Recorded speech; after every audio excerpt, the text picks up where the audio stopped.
Let's hear you win fans.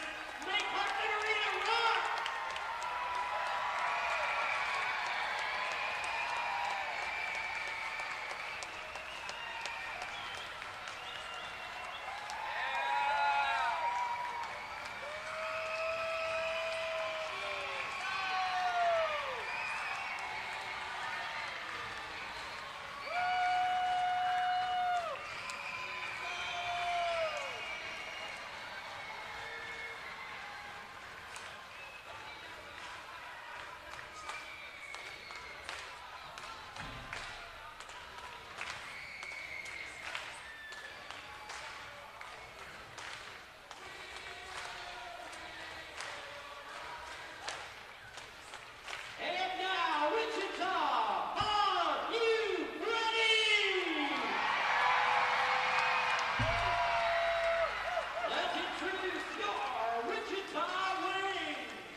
And welcome in, Wichita Wings fans, to tonight's matchup here in the MASL2 between the Wichita Wings and the New Mexico Runners.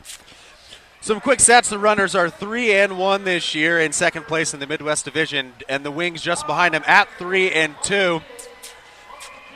So it's a crucial matchup here in the Midwest Division. So as we get started, I am Peter Espinosa, joined by LeBaron Holloman. LeBaron, first of all, how are you tonight? I'm doing well. I am doing very well. Excited to be here, excited for this game. You know, like you were saying earlier, this is a big game, a pivotal game for the Midwest Division. So, LeBaron, we don't want to judge a book by its cover, but as we look at the two squads tonight, there is a little bit of disparity in terms of numbers.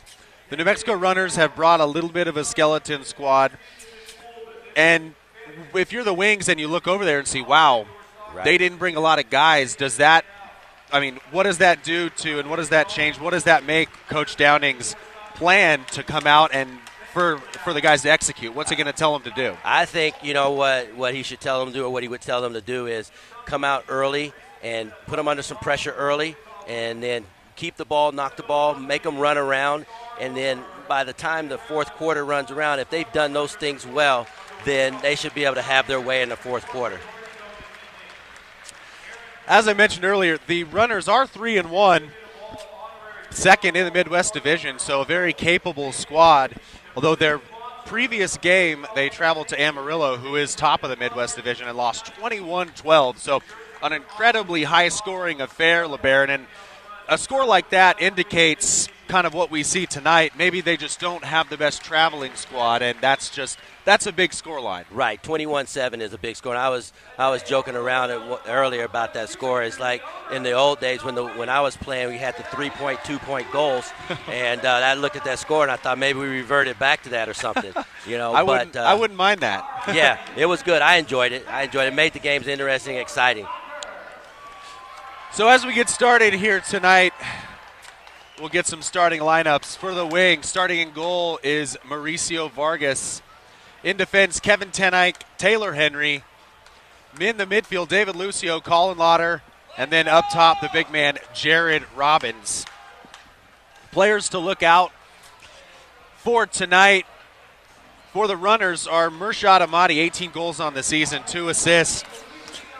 Also, Vince Aragon, 7 goals, 6 assists. Those are their two top scorers. And actually, LeBaron, Froylan Ramirez, one of their other guys who chips in some goals and assists, is actually in goal tonight. So their squad seems to be kind of chopped and changed. Yeah. So that's something for us to watch out for tonight. Yeah, as you can see already with the goalkeeper playing as high as he is, okay, he's going to be more like a sixth attacker probably pretty much this whole game. So play starts a little bit disjointed, but the Wings are going to get the ball back, and there's no real pressure either. It's not a running game. Is not really what the Runners can get into tonight. No pun intended on that. Right? Yeah, sorry. Henry on the ball here, looking for Jared Robbins, and on the ball for the Runners, Colton Ord is an absolute menace in defense. He has gotten into scuffles with the Wings, and there you see. That is not an accidental. That is retribution for last year, because Colton Ord took out a few of our players, including Jared Robbins in one of the games. So it is a player that the Wings have fresh in their mind, even though it was all the way tracking back to last year. Absolutely. And plus, you know, that's a good foul to give. You know, it's in the middle of the field. It stops the play. And, so that's okay there in that moment. David Lucio trying to find his way away from Colton Ord. Does fairly well. Branson Felty, difficult one to turn and shoot. He doesn't really get the connection that he was looking for, and the Runners are coming back the other way. David Lucio showed good strength in that moment to hold him off and then be able to find Branson in a scoring position. David Lucio's had a pretty good year, and in fact, this iteration of the Wings, he's had about Junior Cazeta looking for goal number 1, and he's got it. That is the danger with having your goalkeeper as such a part of your buildup. Yep, and that's going to, like I said, that's going to be their game plan, because he's a field player, playing in goal, so they're going to set up in the 6th attacker pretty much this entire game. So you're going to see a lot of goals on an empty net tonight. And it's difficult, LeBaron, to play with your keeper as part of the attack because of the new rule. He can only have one touch during any possession. So exactly, unless he's over half field. Right. Right? And so that may be why he's trying to push up over half field so he can gain more touches on the ball. But that you're living dangerous. Yeah, and that is early proof that may not work. And if the runners want to keep this any kind of close, they may want to try to pack it in and just absorb, and break when they can. But they do have a good opportunity there.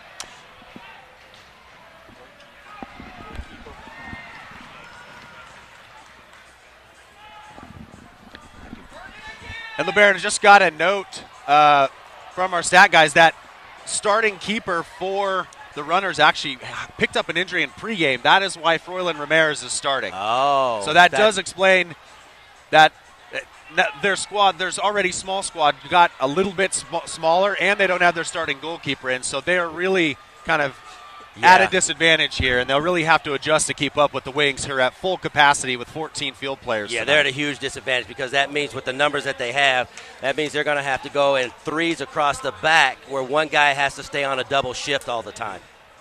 And that's going to be difficult as the game goes on. That's going to be very difficult. Ramirez, as we mentioned, they're not hesitating to continue that 6th attacker field. They do get a shot away, blocked by Mauricio Vargas. Cleared by the youngster Max Shea, but the runners are they're gonna keep the pressure on and play that 6th attacker. And this is where the Wings are gonna have to show their professionalism tonight, because you see the keeper out. You know the mindset is gonna be maybe to goal early, but you want to keep the ball. You want to keep the ball and not try and go for the goal so quickly when they win it back. Taylor Henry trying to work himself out of danger. Doesn't have a lot of help. He's going to have to use Mal Vargas. Does. Gets taken down. No foul called. And Mal releases Max Shea down this left side. And he might have an opportunity to shoot here. Does. And scores. As Froylan Ramirez, you can tell, he just doesn't have the natural instincts of a keeper there to really try to block that. No, not at all. And he got caught in two minds in that moment. He wanted to go out and defend, but he realized he was a goalkeeper and had to back up into the goal. And allow Max to continue on and get a great shot on goal. I believe that was Mauricio Vargas on the assist as well. Goalkeeper assist, right? I can't remember. I think so. So we're going to credit that to Mal Vargas. Yep, and that's confirmed by the PA. This could be another one of those 21-goal games tonight. It's shaping up to be that way, and it doesn't seem like the runners are deterred by the 2 early goals. They're going to continue to press high with 6 men. Yeah, this is their game plan. You know, I mean, he's not a natural goalkeeper, so, and they get one back. But that is how they're going to stay in this game and keep up, is goals like that. Froylan Ramirez, the keeper, just tosses a rogue shot into the area, comes off the boards, and Vince Aragon taps it in past Mauricio Vargas. So we got back-to-back keeper assists there, which that's an odd one. Yeah, it's welcome to the indoor game. Yeah. I have a feeling Froy Ramirez, he's going to be on the scoreboard a few more times tonight, though. So we're not even 4 minutes in, and we've got a 2-1 score line here. Into the game for the first time this year's number 44, Christian Rufanengo.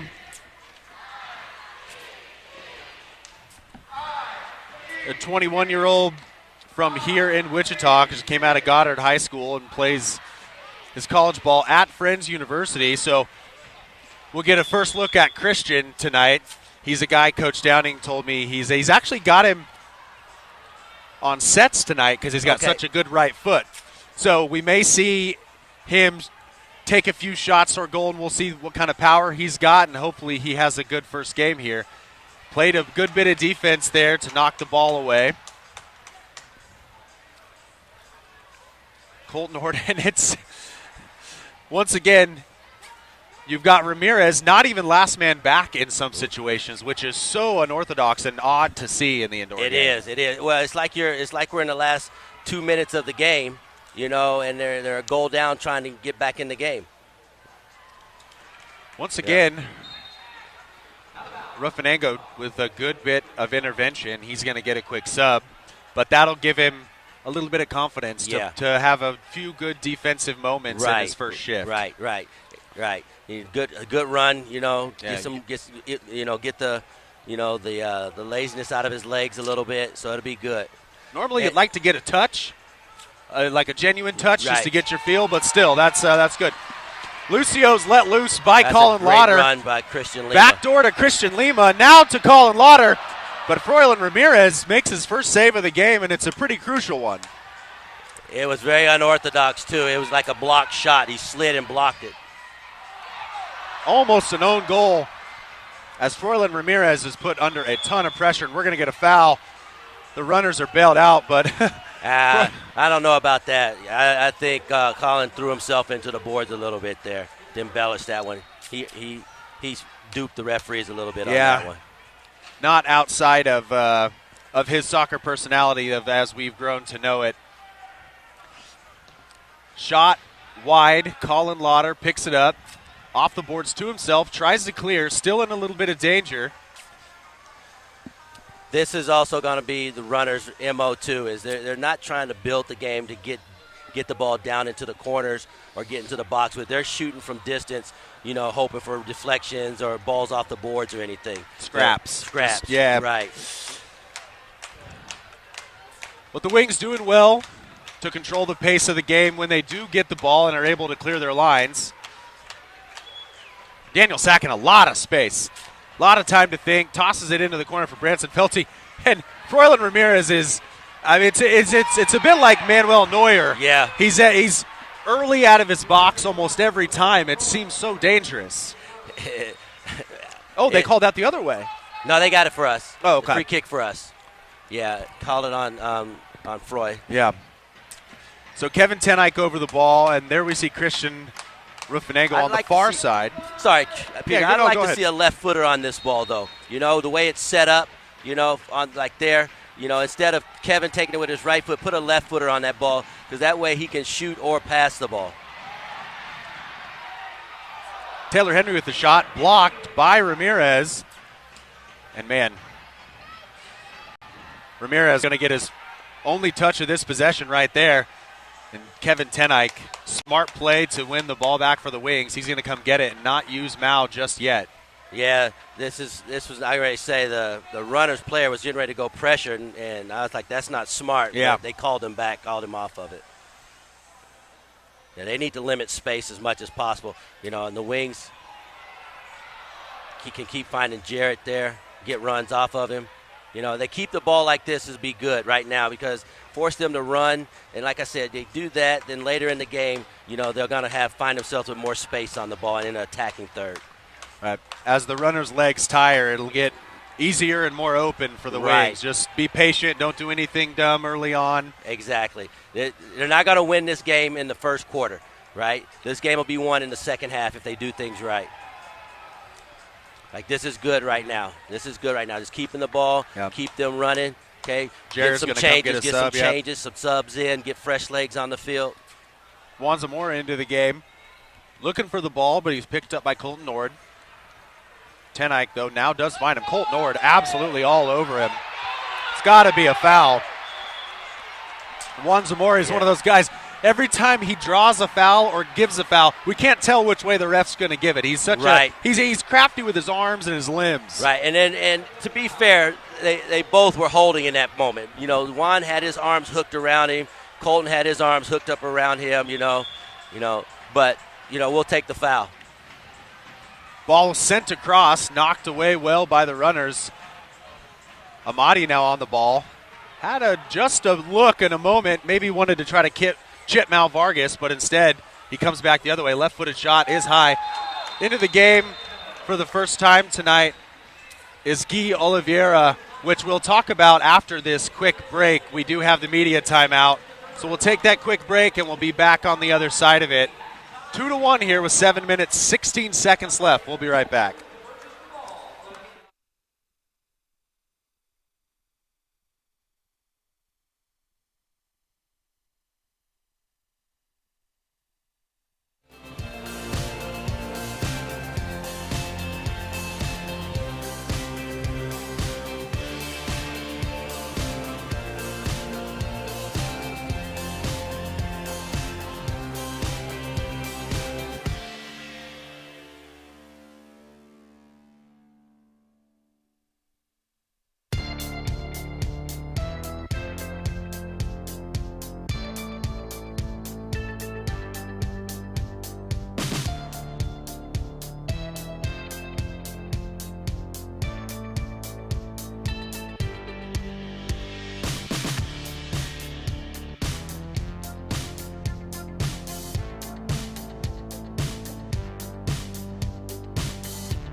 Welcome back inside Hartman Arena.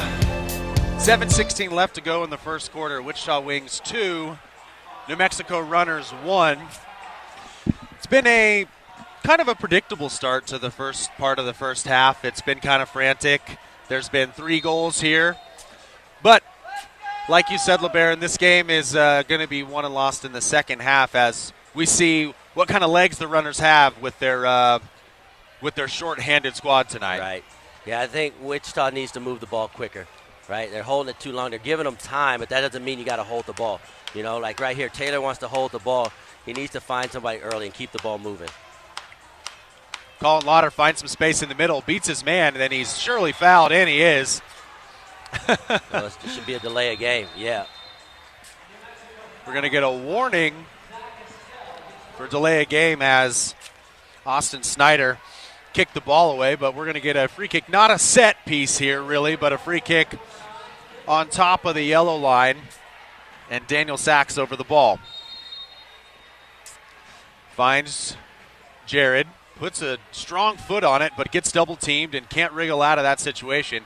Now Mahdi's on the break and tries to chip Mauricio Vargas, instead blasts it into the beams on top of the building. I thought that one was headed for the scoreboard. It was headed for the scoreboard. You know what? I can't fault his desire in that moment because Marcio was way off his line there.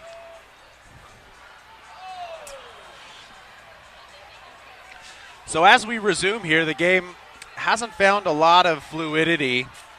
The Wings are going to try to make that happen here. Junior Cazada, one of your goal scorers tonight, scored the first goal for the Wings. Does well to slow things down. Once again, Junior still just 17 years of age and playing regular shifts for the Wings. That's an impressive feat. Yeah, it is. He's earned the right to be on the field. He's a good player. He's a very good player. You got to have a lot of confidence to play regularly at this level, especially when you're 17. And right. you know, it's a big atmosphere, but he's really taken a hold of it and scored a bunch of goals this year. And he's getting every game. You can see his confidence grow. He gets better each game. So that's good for him. So the Runners are threatening here. Yeah. Yeah, that was a dangerous set right there. Yeah, Sack does well to find an outlet with David Lucio. Haven't completely cleared their lines. They are going to use Vargas. And he sends it right down the middle to Max Shea. Good show from Max there. I think the Wings are clearly looking to play off the target. Here we go again. They're looking to find target and get runs off the target. That's their game plan. Yeah, the midfielders are playing really high, leaving a ton of space for the defenders to find Jared. And there's going to be a goal. Max Shea for his second of the night. Taylor Henry, great weighted pass. Yes, yeah, very good. That was, like you said, Peter, it was the weight of that pass allowed him to strike that ball first time on goal. You know, runners could be in a little bit of more problems because it looked like Froy got injured on that a little bit. Goalkeeper, yeah. Really? Yeah. Well, that was not what they want. But Taylor Henry on the assist hasn't had a great start to the year, but that assist will definitely give him some momentum. Things going forward here. Max Shea, though, big night for him, already on a hat trick here in the first quarter. Another youngster for the Wings, 19 years of age, plays his college ball at Newman. And the Wings now with a goal and some momentum that they'll try to add on to it here. Rafanengo. And Ten Eyck's going to be in a little bit of trouble here. Should probably use Mao, and he does. Not the pass that Kevin was looking for. Mao, though, great ball over the top to Christian. Just kind of loses the flight, and it's going to... Right there was a good indicator that he hasn't quite learned the indoor game. You know, he went up to try and head that ball instead of just turn and let it come off the boards and come right back to him. Honestly, the way he was running, I was a little worried he wasn't paying attention to the boards, and he had kind of lost track of and lost his spatial awareness. But he turned right at the last moment, but still kind of lost the flight of the ball.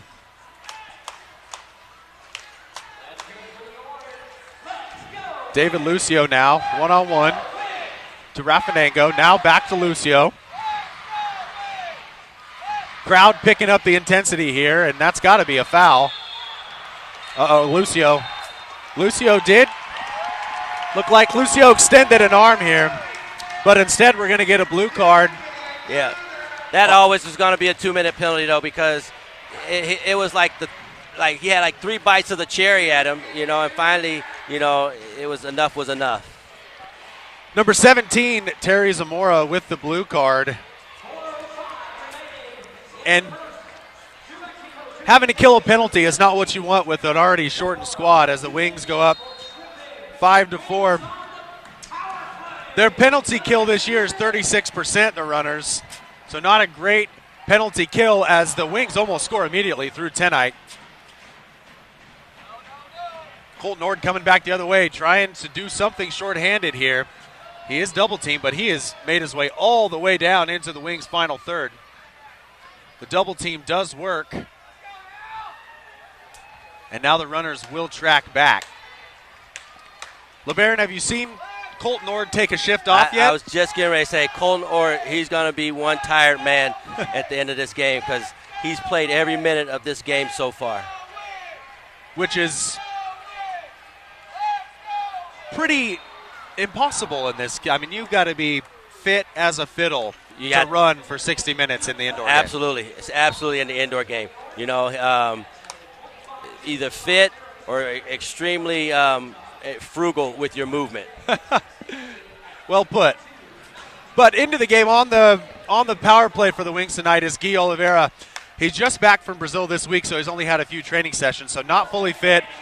But Coach Downing has put him on sets, and there you see why, as he scores with about his first touch of the game.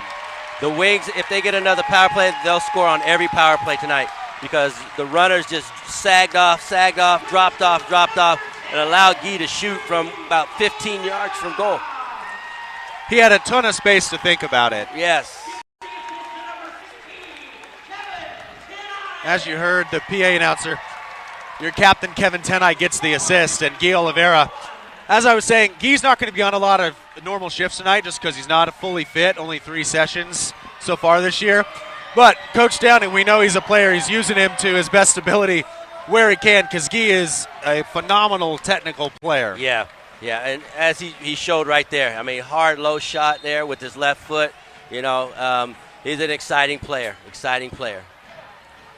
So 4-1 to the Wings, just under 3 minutes to go in the first quarter. New Mexico showing New Mexico showing a little pressure now. Yeah, I don't know how smart that's going to be, but Ramirez, keeper out of the box. And that's got to be top of the box, or actually it's in front of the yellow, so it's just over the yellow line, so yeah.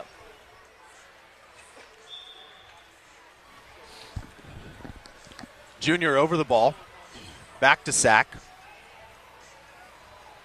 Yeah, they're going to clear the space out, try to find the target.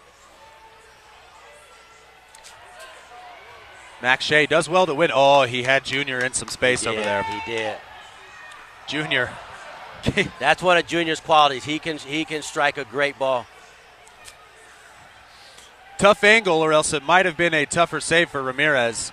But nonetheless, good attempt. Amadi on the ball now, looking for space. Shoots, and my goodness, that's why he's their top scorer. That was no kidding. An impressive goal. Wow, that was very impressive. He took him off the dribble, and I don't know, I haven't watched enough to know if he's left-footed, but if he isn't, that's a heck of a strike with his non-dominant foot. So Mershad Amadi gets his 19th of the year, and that, as we said, that was – Mao must not have really seen it because it made its way all the way through, and it was side netting, but still, impressive strike. Wings automatically back on the attack. David Lucio had a half chance to shoot, but Froylan Ramirez came out to intercept. Ten Eyck now down the boards looking for Jared. And it gives the runners have been doing a really good job, though, of either denying that ball to the target or when the target gets it, really not giving him a whole lot of room to maneuver anything. So another set piece for the Wings. Raffanengo on the left, Guy on the right, Ten Eyck over it. He plays Raffanengo. He shoots, and wow, good kick save from Ramirez as that was goal bound. That's his best save of the night right there. Yeah, from our angle, it looked like it was going. Jared to Lucio, and a good block. Jared tries the follow-up, but that was some attractive indoor soccer. That's how it's played. Right. This is the danger. We did well. Mershad Amadi turns Guy, but he turns himself and kicks it straight out of bounds, and we will get a top-of-the-box restart. So Guy, his brain maybe not clicked back on for the indoor game as an intentional oh my. Just an incredibly strangely taken free kick from the top of the box. It looked like it was almost a mistake, but Mershad Amadi, LeBaron, you tell me. That's a goal scorer for you. You know, I mean, he's a goal scorer, and he's proving it right now. I mean, he turned something in nothing into something in that moment right there, and he just used the inside of his right foot, placed it in the Miles' lower left corner there. So Amadi gets his second in under 2 minutes and brings the runners within 4-3 with 1 minute left to go in the first. And coming back the other way is Vince Aragon for the runners. They've got a 3-on-2 if they break quickly, but David Lucio and Felty are back. And Amadi's feeling it as he tries to bend a right footer that's not too terribly far away. He's got on the ball again. Shoots. Hits about the same spot as the previous shot. Once again, a shot from a different runners player hits the same spot. And, man, it is a wild, frantic, offensive type of – I'm not even sure how to describe it, LeBaron. Well, and everything is going through Mershad. You know, he's clearly their goal scorer. He's clearly their offense, and that's who they're looking for every time they get down in that area. And he's not afraid to shoot from anywhere. So 20 seconds left. The Wings are trying to get another and extend their lead to 2. Christian Lima, wow, good hit from Christian Lima, but now we've got a breakthrough. Amadi back the other side. Sack trying to track him. Sack does well, and Sack now's got plenty of help as Amadi's on his own as you're starting to see some tired legs from the runners. Yeah.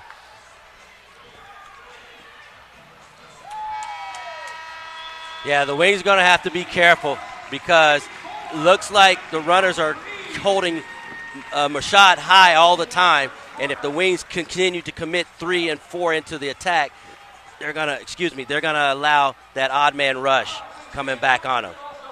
So at the end of the first quarter, we've got Wings 4, runners 3. It's frantic action, 7 goals in the first quarter. There's surely to be plenty more. Join us after the break. We'll be back in just a couple minutes.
Welcome back, Wings fans, into Hartman Arena. 4-3, Wings lead. LeBaron, as we go into the second quarter, looked like the Wings were pulling away as it went 4-1, but then the runners got two quick ones back to make it 4-3. Do the Wings need to change anything to permanently extend their lead? What do they need to do? I think they're trying to find a target at the top of the box. That's not working too well. I think the target needs to be more mobile, and they need to find him down in the channels, or the left or right channels, and then get the runs off of him in that set.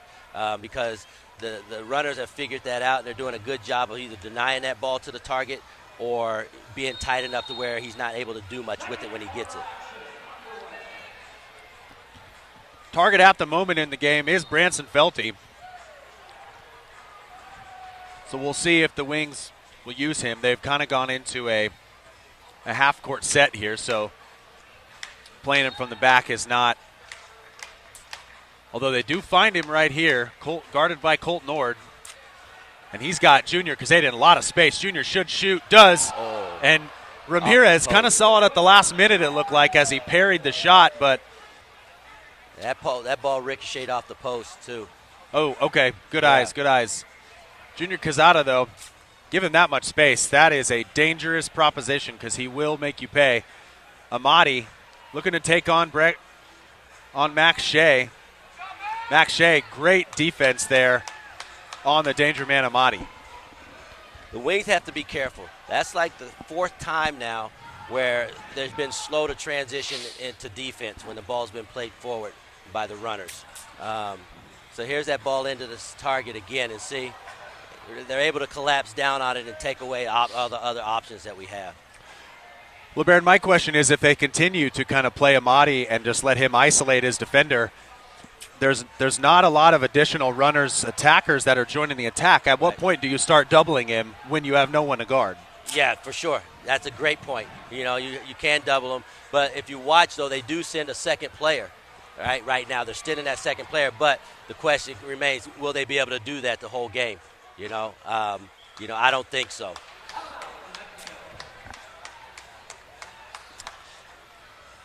Out of bounds, Wings will have the restart through Taylor Henry to Tenike. He finds Juan Zamora. He turns quite well, actually. Doesn't really connect purely with the shot, but still forced Ramirez into a save. Kazada fouled by Villalba. Rafanengo to Henry, guarded by Amati. Taylor, good strength to keep the ball in possession. That was a good battle from Taylor Henry right there. Way to work to keep it, yes. Juan does well. Colt Nord is just on the ground already. And once again, Juan Samara winning that battle so far. Yeah. And in fact, I feel Juan's doing a better job at the target than Jared is at the moment. Because every time Juan's gotten on that ball in that moment, we've had something good come out, either a foul or a shot. Zach runs over Junior, shot, and a goal. And what a beauty it was. What a great strike from Junior. I mean, that is top bins right there, LeBaron. Yeah. That's a great strike. That's his strength, though. You give him chances like that, he's going to score goals. He strikes a very good ball. So the Wings core of young players really taking over tonight. Max Shea with 2, Kazada with 2, and Guy himself only 24 with 1.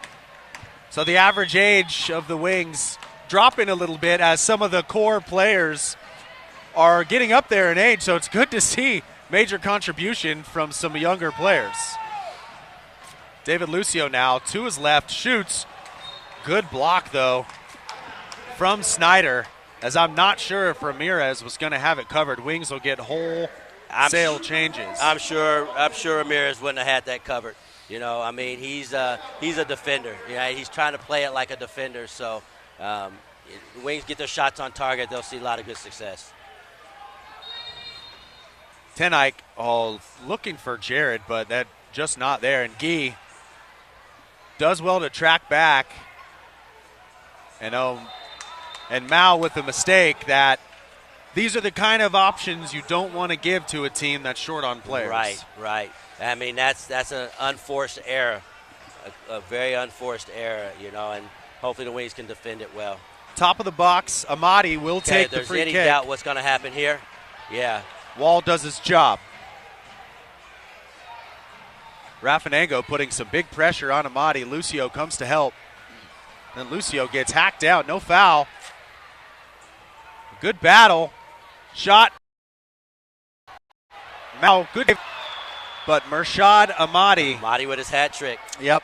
And it megged one, maybe even two Wings players on the way to goal. And the runners are hanging around, LeBaron. Yeah, they are. They're doing a good job of hanging around. They're scrapping for everything. They're working hard for everything. And it's still going to remain. All right, can they keep this up for? So 5-4.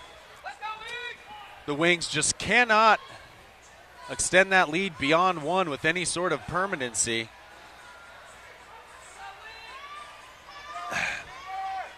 And the runners now back in possession, and Junior comes in for the double team, whacks it out of bounds. It'll just be a free kick on the boards, as it was above the yellow line. And Ramirez already over the halfway line here, LeBaron. And it's thrown into the mix, just not even really a shot. There's no build-up play, hardly at all. Just get it. Oh, Juan, fantastic block. But I think as the ball came through, either a ball or a foot smacked him in the face. They should probably get a trainer out there, as that whatever hit him, it was You thick. can hear the smack all the way up here.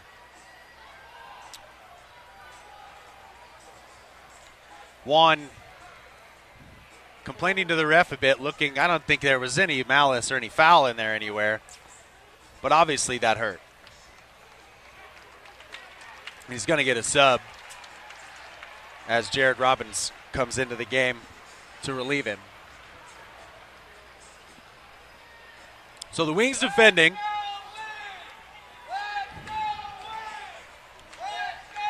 And 11:45 left to go in the first half here.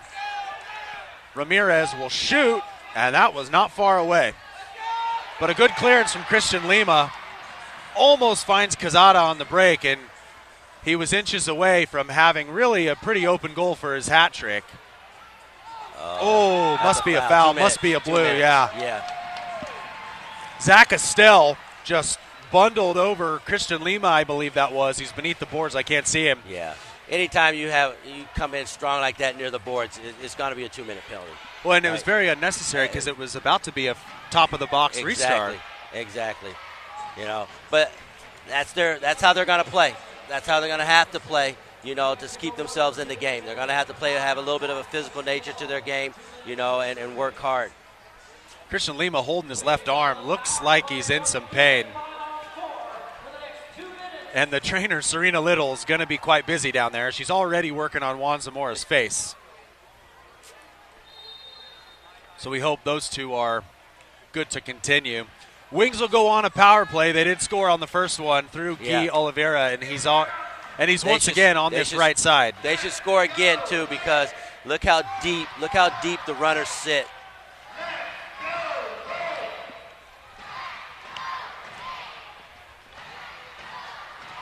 Tenike through the middle to Robbins. He turns right at Ramirez. Didn't have to move much to make the save. Tenike's going to go all the way back and retrieve it just in case he needs to use Mao later. Yeah, that's smart from Kevin. Very smart. Minute and 20 left here in the power play for the Wings. Had one good look through the middle.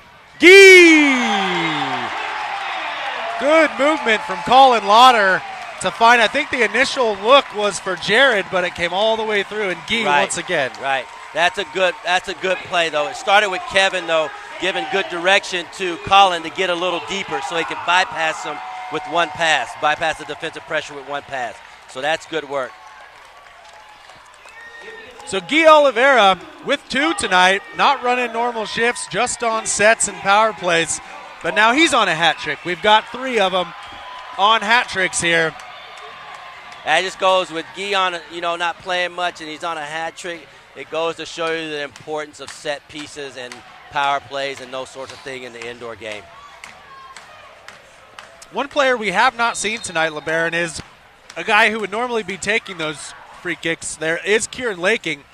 He was also an absentee from practice this week. Made it to practice last night, but just not enough from him this week to see any playing time yet. But it is nice to have another option there, especially as a defender, which we know Kieran is a spectacular defender. Right. Mao trying to score. I think Froylan Ramirez is going to get there just in the nick of time, but we've had 2 keeper assists tonight, LeBaron, and we almost got a goal. Well, that wouldn't surprise me. Wouldn't surprise me. Ramirez to the right, shot wide. I've seen teams go to 6 attacker pretty early in the game, but I don't know if I've ever seen a team play 6 attacker whole game. And once again, Mershad Ahmadi creating something out of a double team. Daniel Sack was a bit unlucky as he got a block in, but it just deflected it beyond Mal Vargas. This Ahmadi guy, he's dangerous. He's extreme. He can go left, he can go right. I mean, he's going to be hard. He's a handful for one player to deal with.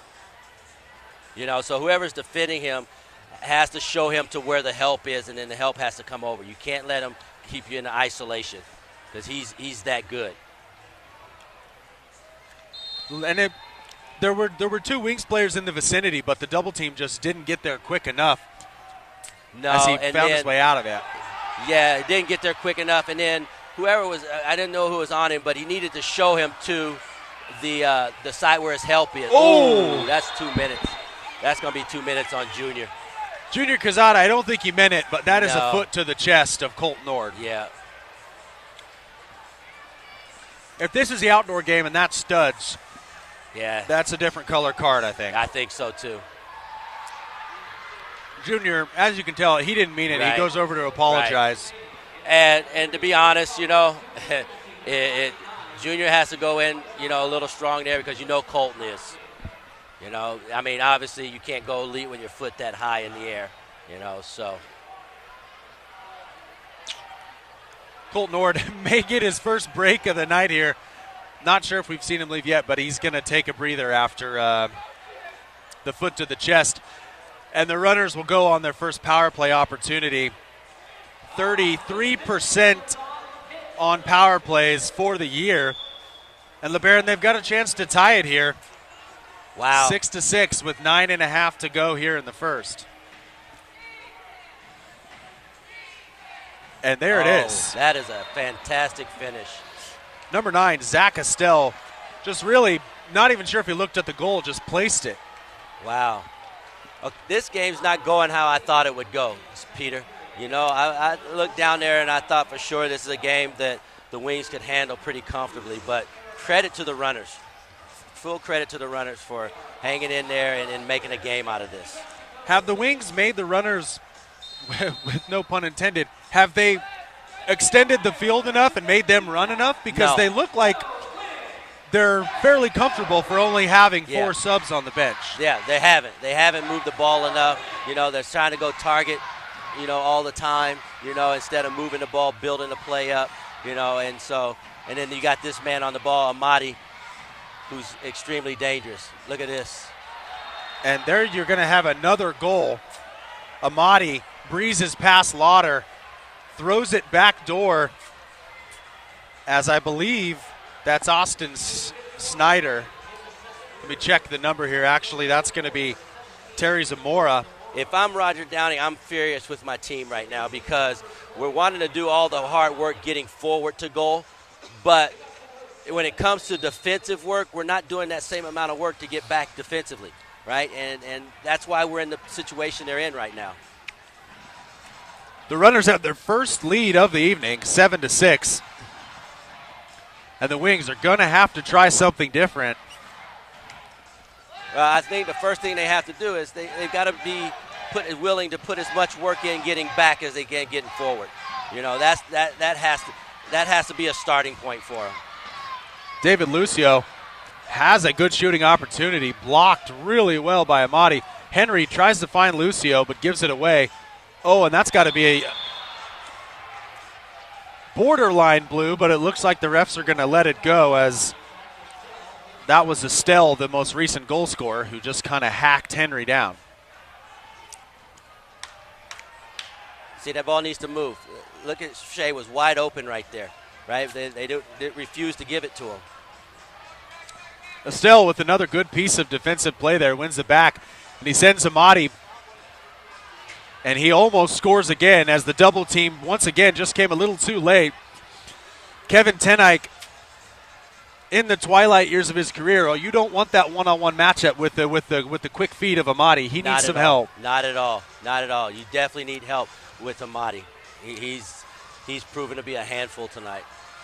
And like you said, LeBaron, he's going both ways. He's giving you a few lollipops, and you're not sure if he's going left or right, and that's what makes him most scary. Yes. Jared, good layoff to Max Shea. Not a shooting opportunity. Cuts into the middle himself. Does well to create some space, but the shot was blocked. Taylor Henry calling out, looking for someone to show into space for him. Vince Aragon megs him, going back the other way. Taylor does well, so he thought he won the battle, but now it's back to Amadi, and Junior Cazada with the last-ditch tackle, and well done from the young man, because once again, every time the runners get the ball, it looks like they're going to score. Yep. Yeah, it's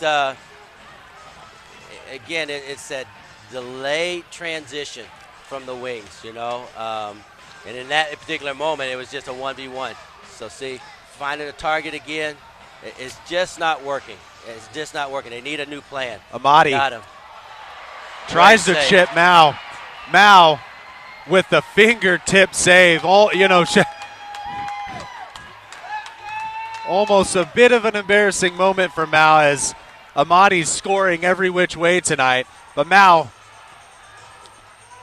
spares his blushes there, and the Wings can go on the attack.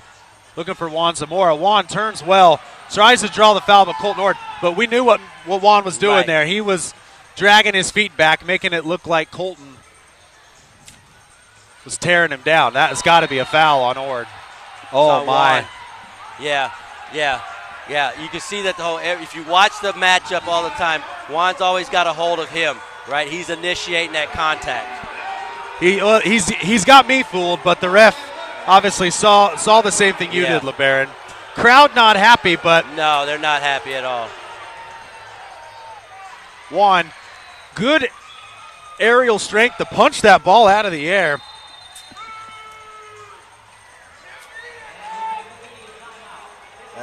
As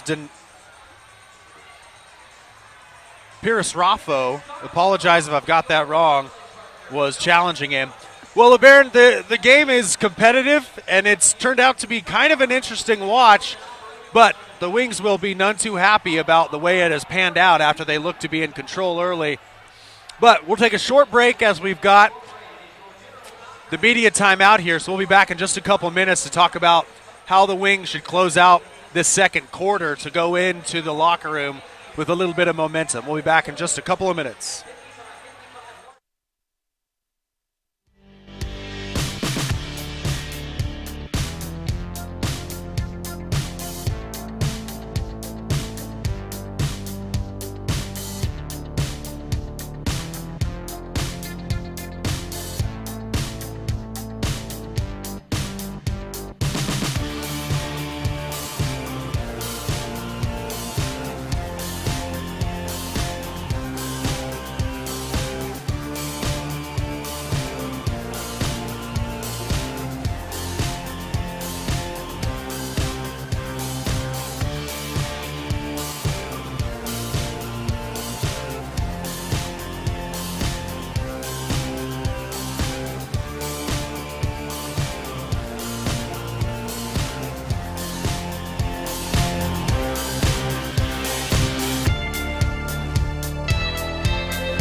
And we're back here, 5:41 left to go in the first half. Wings trail the runners 6-7. In a little bit of an unorthodox game, but one that has turned out to be highly competitive. Vince Aragon shoots, blocked by Christian Lima. Christian Lima looks like he's got a wrap on that left arm, so obviously deemed okay to continue after being shoved into the boards by Estelle earlier on. This would be a good opportunity for the Wings here, okay? If they defend this well, with them playing with like a sixth attacker, they can get out on break. Amati looking for space of his own, can't find it. There we goes go. Colin Lauder.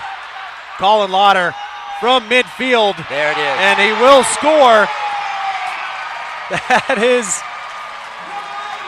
and just like that, as you said, LeBaron, good opportunity as they were keeping the sixth attacker up for the restart. For the restart, yeah. Yeah.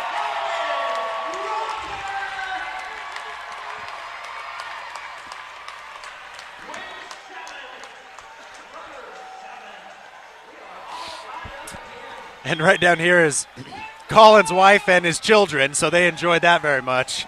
The Eagle with his first goal tonight, he's got an assist already, but he adds to his points tally.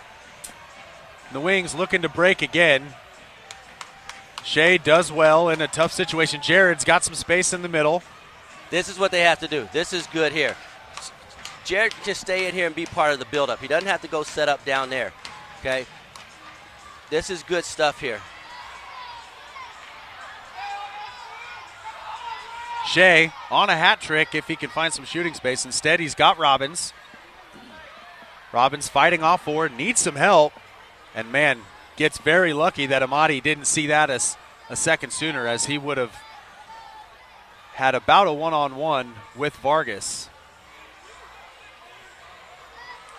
Lucio trying to find his way to goal. Intercepted by Zamora. But the Wings get the ball back. 4:13 left to go. 7-7. Juan Zamora now.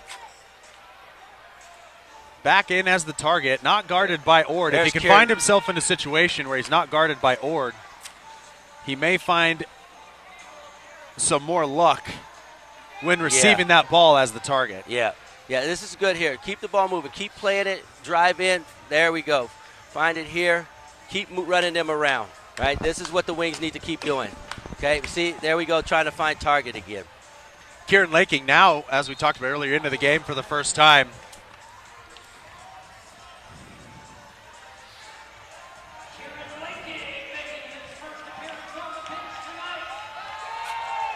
Crowd loves to see him, loves to hear him. The crowd favorite. Yeah. The crowd favorite shoe thrower. We all love Kieran Laking. He's junior. Looking for a way to goal. Gets a perspective shot in. Doesn't challenge Ramirez, but now Jared. Oh, if he leaves that, Rafananga does have an opportunity to shoot, but he must not have got the call. Wings continue to build, and they've got the runners in their defensive end on the opposite side here. Junior, and my goodness, he is accurate. Yeah. That was a good build-up from the Wings in that moment. Did a good job. It's a good run from Junior to go outside in. All right, he was able to lose his runner by taking that outside in run. Jared Robbins, great hold up from him and a perfect ball that Junior just doesn't have to break his stride, and he just smashes it into the left corner. So Junior Quezada with 3 tonight. On the year, that makes it 5 total goals for Junior on the year, so he's more than doubled his tally. He's a goal scorer, though. Junior is a goal scorer, so he's going. I wouldn't be surprised if he gets another goal or 2 this game. So back and forth we go. Wings up 8-7. David Lucio trying to extend, tries to play it off the board to himself, I believe. I think so, too. I think he was trying to set himself up there, which makes sense because he was driving down the field on his right foot side, and that's not his strong side. David Lucio, historically left-footed, if you don't already know. Taylor Henry drives into the middle, shoots. Ramirez, you can tell he's a field player because instinctively he's sticking out a boot to make those saves. Lucio back for the double team on Amadi, and it works that time. Oh, no. That's not good. Oh, Amadi goes down. It looks like he's in some pain. Untouched, I think, too. Yeah. The Wings continue to play on here, but now we're going to stop so they can go check on Amadi. And if he is down, that takes a lot of offense from the runners. Any early indications? Is it a knee, a hamstring? It's knee or ankle. I think knee or ankle, the way he planted and tried to shift directions. You always worry about when there's no contact of some sort of, it could be hamstring. He's holding his hamstring. He kind of signaled to Serena Little that it might be a hamstring, and he's not putting any pressure on it. And, the crowd gives him a round of applause, and he deserves it for this first half display. 4 goals and an assist for Amadi, and I mean, obviously, LeBaron, we want to win, but we also want Amadi back. That he's really been kind of the lead man in the tug of war tonight for the runners. Yeah, and if you're a soccer fan, you want to see good soccer players and good soccer, and he's providing that tonight. You know, obviously, like you said, you want the Wings to win this game. You know, but when talent's on the field, you want to see talent playing. Right.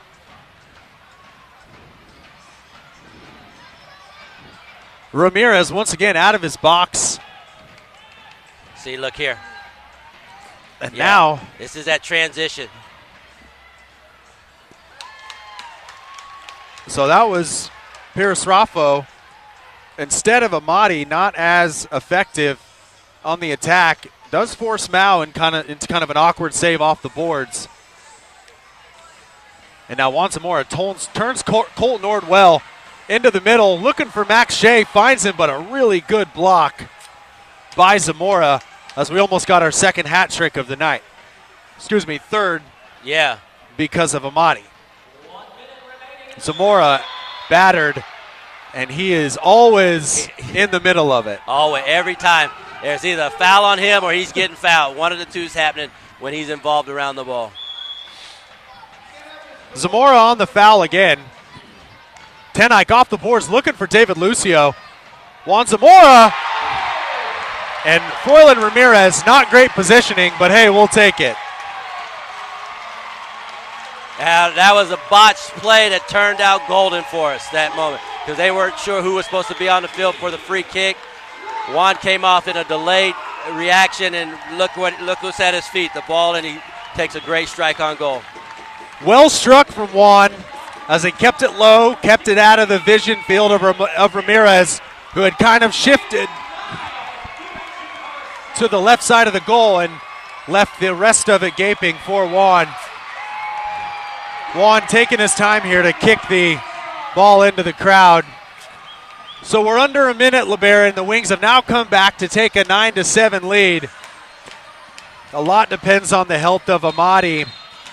But has it been a better second quarter for the Wings? Who will be the happier of the two teams going into halftime here? I think it depends on how this last 45 seconds goes. Because, I mean, if you look at the situation that the runners are in, I think they're going to be happy being where they're at right now. And the Wings are going to look at that and say, you know what? We should be better.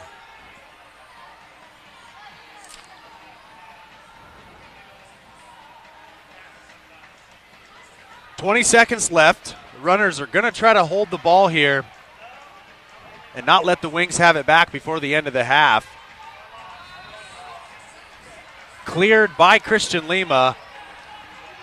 5 seconds left. Ramirez probably just going to have a big shot here. I don't think he's aware of the time. And and the runners almost get one back there late. But that'll end the first half here in Hartman Arena. Wings 9, runners 7. We hope Amadi's all right, LeBaron. He's now putting pressure on that right foot. He just gave a shake of a head to one of his teammates, but that'll be a big indicator of how the game will go in the second half. It will be his help. For sure. But still, we've got a game on our hands, 9-7, LeBaron. We'll be back in about 15 minutes for second half action. Wings 9, Runner 7 here at Hartman Arena.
And welcome back inside Hartman Arena as the Wichita Wings have a 9-7 lead over the New Mexico Runners.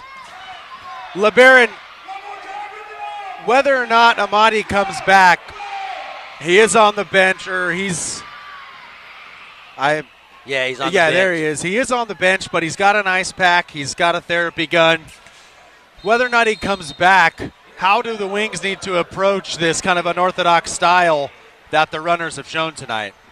I think, for me, what I would like to see from the Wings is like I mentioned earlier, okay, defensively, get back quickly on transition, get behind the ball, and limit their play, right? And then offensively, okay, I know they're looking to go to the target, but vary it. Don't do that every time. You know, change up how you play. Change your pathways to the goal a little bit. Some scrappy play here that's cleared by Taylor Henry. David Lucio just one touch away from having a decent opportunity to shoot on an open goal, but that was well defended because they took away his left foot, forced him to go to his right. That was a very well defended 1v1 against David in that moment.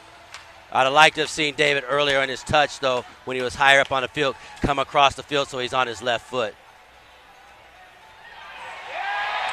And that is how it's done. Yep. But see, you notice, though, the target received it off the top, though, instead of at the top of the box. Yeah, which allowed more space for the runner to run in and get into that goal-scoring situation. Yep. They found him in that channel. Right. Yeah. The assist goes to Jared Robbins, Kevin Tenike, and that's a position you don't see Tenike in as much. Usually he's the 5, and back he's not making the runs off the attacker, but we know he can score, and he gets in a position like that. Exactly. And that's how you have to play, because as a defender when I played, that's how I scored a lot of goals, because I got forward unmarked. And so it's definitely an advantage if Kevin can do more of that. He'll score more goals, you know, especially with Jarrett holding the ball as well as he did. So into double digits go the Wings. But the Runners, always dangerous, having the 6th man in their keeper, Ramirez. This quarter starting like the first quarter. Early goals.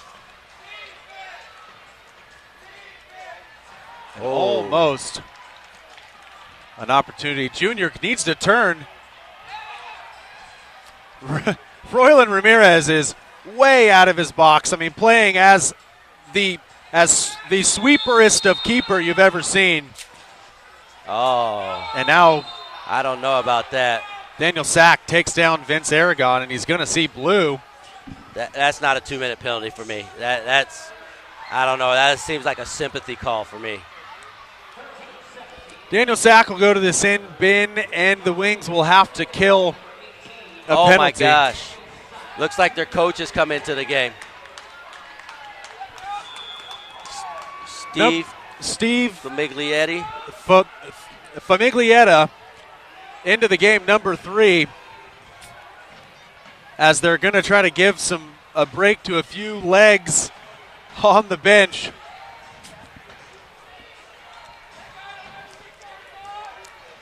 Famiglietta, we believe, is normally their coach, but he's into the game. And he scores immediately with the back heel flick. Hey. You got to love indoor. Yep, you have to love the indoor game, right? I mean, that's a great goal. I mean, he must be a goal scorer, because that's a goal scorer's goal right there. He's got on his running shoes, first and only touch. A flicked back heel goal. Incredible. Even Jared Robbins is having a laugh with him. Good for him. But if he's going to run a normal shift in a 5v5 situation, This is an opportunity for the Wings to take advantage of a mismatch when they can, although he's going to play high. The runners. Yeah, the runners are pulling out everything they got, you know, at this point. And they are efficient. Very efficient. Very efficient. This time it's Zach Estelle with the goal, and that's his second really good finish. He had a nice curled effort in the first half into the top corner that time, bottom corner. And this game just keeps surprising us, LeBaron. Very much so. If I'm being, a little critical, I think Mauricio, he could have done better on that. As far out as he was, he's got to see that shot and get himself in a position to make that save. Because he got his hands to it. But give runners credit. They're finding corners with their shots, and they're hanging around. 10-9, the Wings lead. Once again, they had it to 3. Now it's cut to 1. The Wings are smart right now. They would have played Junior in an isolation against Famigliata there. Oh, and they're going to call Sack for a foul, and I'm not so sure about that. Couple of unlucky calls against him. Ramirez tries to chip Mao, but the accuracy not there. Yeah, he was real speculative on that effort there. Now the Wings will build from the back again, holding this 1-goal lead. Poor ball from Lima trying to find Felty. Didn't have the pace. Back comes Zamora the other way. And that's Terry Zamora for the runners, not Juan Zamora for the Wings. Aragon into the middle, and he's going to get fouled. Referee's not buying it. And Junior tries to find Lauder down the boards, but Ramirez, playing that high sweeper keeper, cuts it out.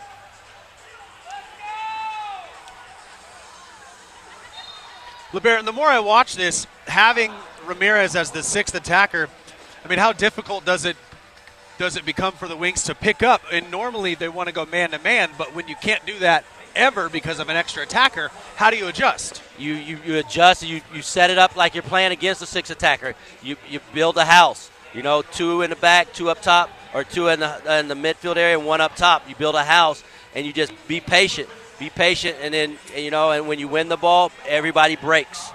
But I think you just defend it like you're defending a 6th attacker. Free kick for Aragon. Corner from this close side up top, looking for Estelle. Not as accurate with the left as he is with his right. However, an incredibly close call for Vargas as Pierce Raffo almost. He's got one. The crowd wants a second, Blue. Yeah. But that's a decent foul. Yeah, it looks incidental, too. It didn't look like there was any intent in that one, so. Zamora taking on Ord. Juan's got a hold of his jersey there, right? This time the call does go Juan's way.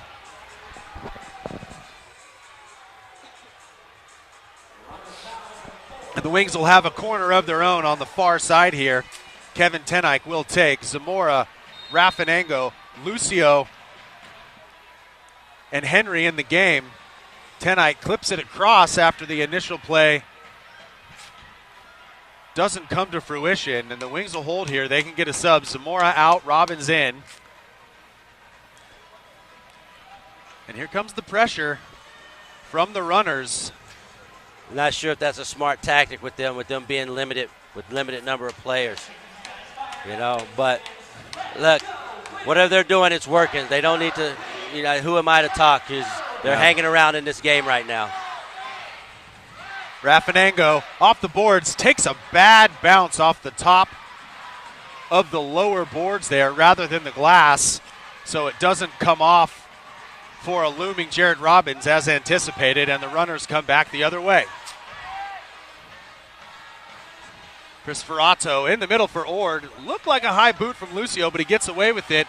Now Robbins plays Lucio. He's got a little bit of space. Cut off. Raffinango down the other side. Lucio into the middle. It came off, but it just took a bad bounce, and Lucio off the chest couldn't really bring it down. And to be fair, it came to him in very high, and he didn't have time to let it get down and drop low enough to get a strike on target. So, that was just a tough ball to try and get down on goal. Famiglietta in the game again.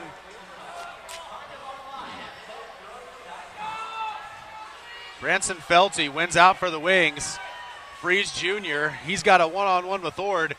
Nutmegs him, sends him the other way. And now we are going to get a blue on Colton Ord as Junior Quezada had his way with him. Yeah. Is that the right call, LeBaron? It's close. It's close. It's close. I think considering some of the other stuff that's been going on, I'm not sure that would have been 2 minutes, but you know what? We'll take it. Power play for the Wings. And that's a big loss for them because Ord is one of their main players on the power play or the penalty kill.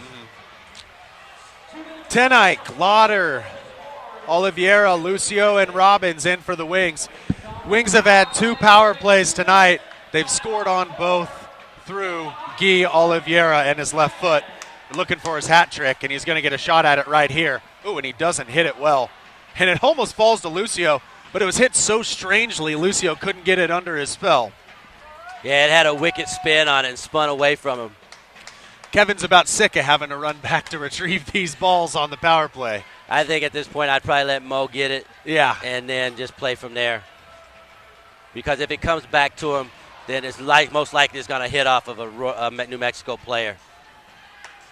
Tenike tries his luck. Not far away, but ricochets back out. Wings hold possession. Colin back up top to Tenike. On Guy again. Now Colin. Tenike. Working it around, working it well, waiting for the right shooting opportunity. Minute left in the power play. Oh, Guy, very close. And not far away. They've created a few good opportunities here, LeBaron. Yeah, and the fans are yelling at them to shoot, but the Wings did a good job of building that play, setting up the right opportunity. And we do get a goal. Going to be an own goal, but we'll give it to Kevin Tenike as it ricocheted off the wall and hit the back of Froylan Ramirez. So 3 for 3 on power plays. They've utilized those well tonight, LeBaron. However, this game is still in the balance, even though the runners have lost Amadi. Absolutely. 11-9. Wings are up 11-9. But the way this game's going, that's not safe. There's nothing safe about that lead right now. We're going to take a short media break here, folks. 11-9. Wings lead with 7:34 in the third quarter. We'll be back in just a couple minutes.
So we return to third quarter action here in the M2 between the New Mexico Runners and the Wichita Wings. See, if you look at the Wings shape, okay, is not set up to defend this well, right? They should have 2 in the back, 2 up top, 2 up in the midfield, 1 up top. Looks like a house. Instead, they're going 2-2-1, the reverse house.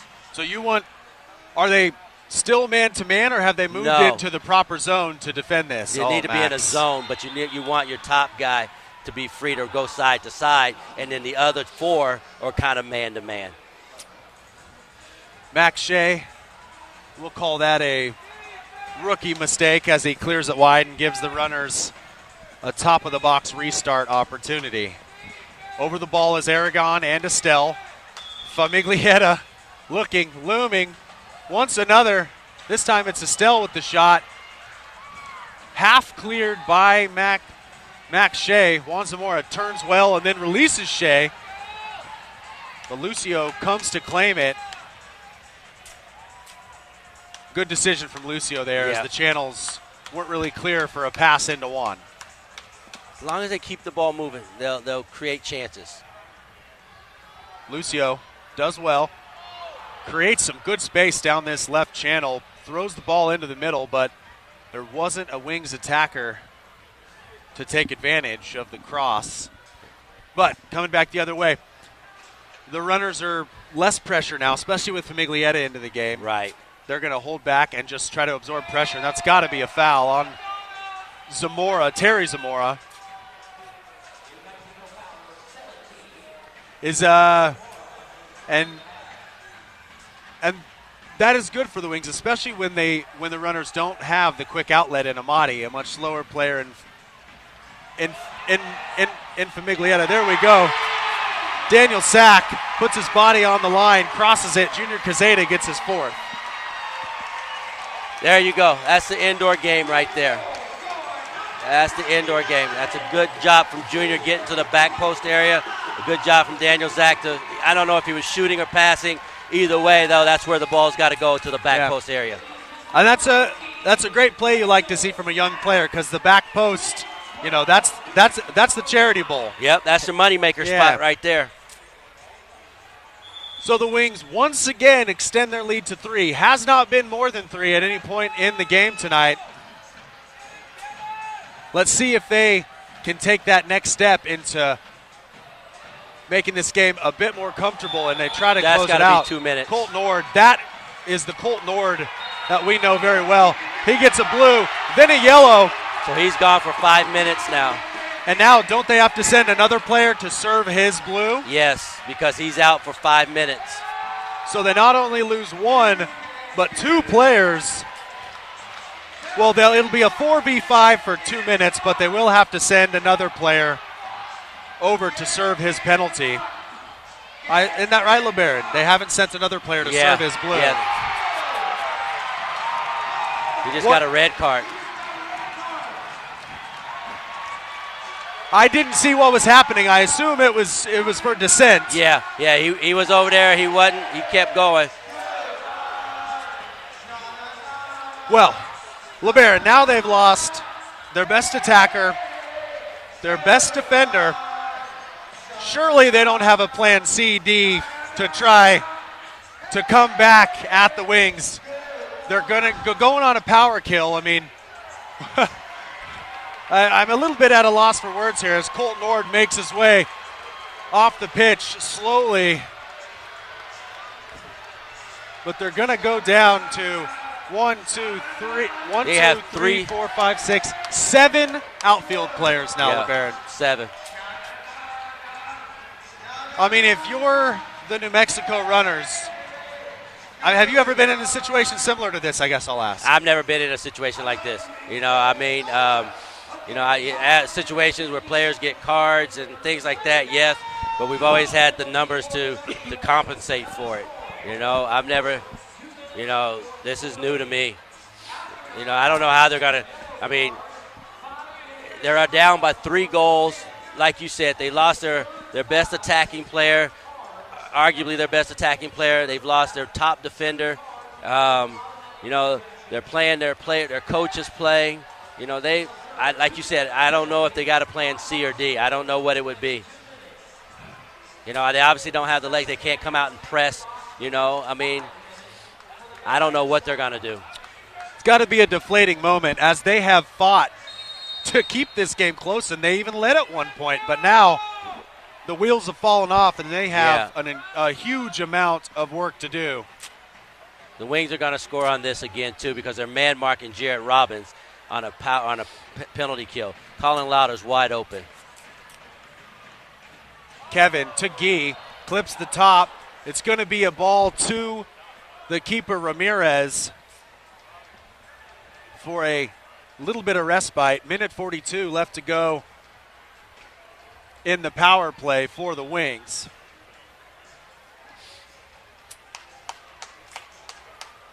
He's going to roll it out to himself. Tries to find Zamora down this close line. Does well, Zamora. And he's going to beat Tenike to the ball again. But once again, a gang of Wings defenders come in. It will clip off Oliveira for a runner's kick. And now they're going to play 5-on-5. Ramirez, they're playing with fire here. Maybe that's plan C. Yeah, could be. But Tenike will receive it from Mao, and we're going to go back the other way, and we're going to have a look at a more traditional look at a Wings power play here. 1 minute, 3 seconds left to go for the Wings to try to find their 13th goal of the evening. This is new to me, too. I've never seen a power play D play man-to-man. Like they're playing man-to-man on Jarrett Robbins there. Guy Oy, just wide of the post, very close, but they're inching ever closer. Lucio's going to run through. The Wings have 40 seconds to try to find that goal. Yeah. And there it is. Tenike takes matters into his own hands, and that's a hat trick for Kevin Tenike. That was quiet, but he's done it. Yeah.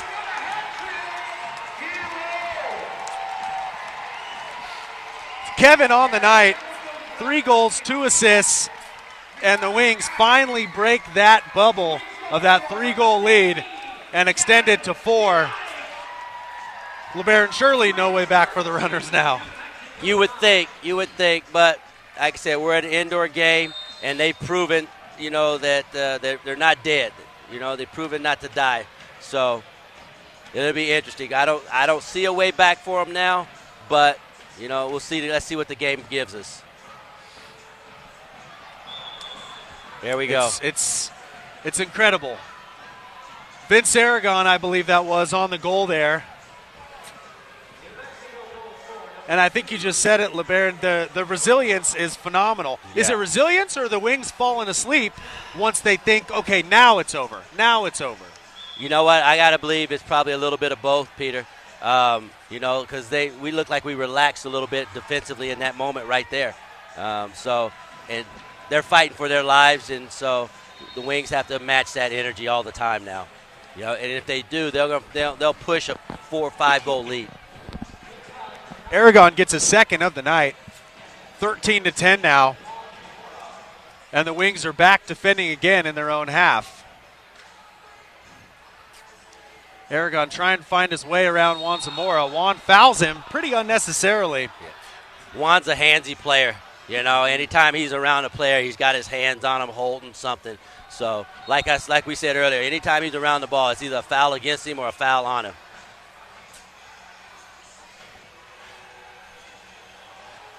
Ramirez shot, forces Vargas into a save. I was going to say it earlier, I wouldn't be surprised if Ramirez scores at some point tonight from the keeper spot because he's high enough on the field. Yeah.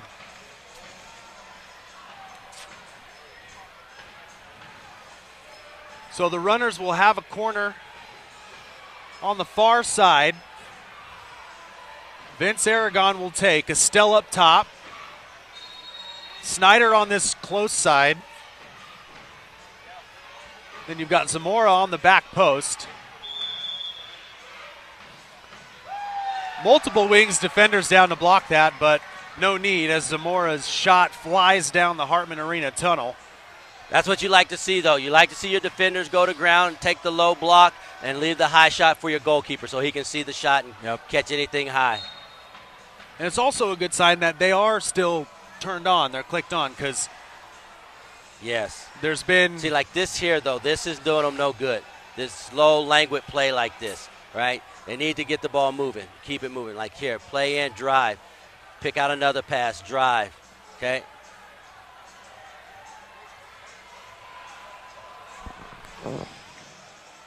Here, on a good break here, okay?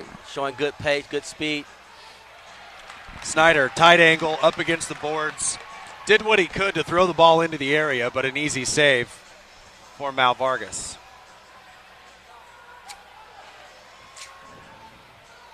So, LeBaron, you'd like to see the Wings build quicker. Yeah. Put the runners on on their back foot. Yeah, put them on their back foot.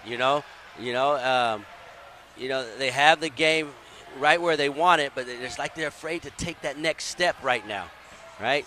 And it's too slow on the build-up. I think the ball's got to move quicker. Take advantage of the advantage that they have. Mao to Lucio. Lucio should take this guy on. There you go. Good ball in, driving run in. Seeing now the ball's moving. Find the next pass, move it. Good. This is good right here. Then isolation. Lucio to Rafinanga. Not a great ball off the boards as he had Branson Felty on the back post. Ramirez tries to spring Snyder. Mal Vargas does well to get out of his box. He's in a little bit of trouble now, though, as Prosperato. Good block from Lima. Estelle tries to chip him. Oh, looked like a handball from somebody. No call. And Mal Vargas going to try to score again, but once again, Ramirez high enough to cut that out. And now we've got Junior Cazeta coming the other way.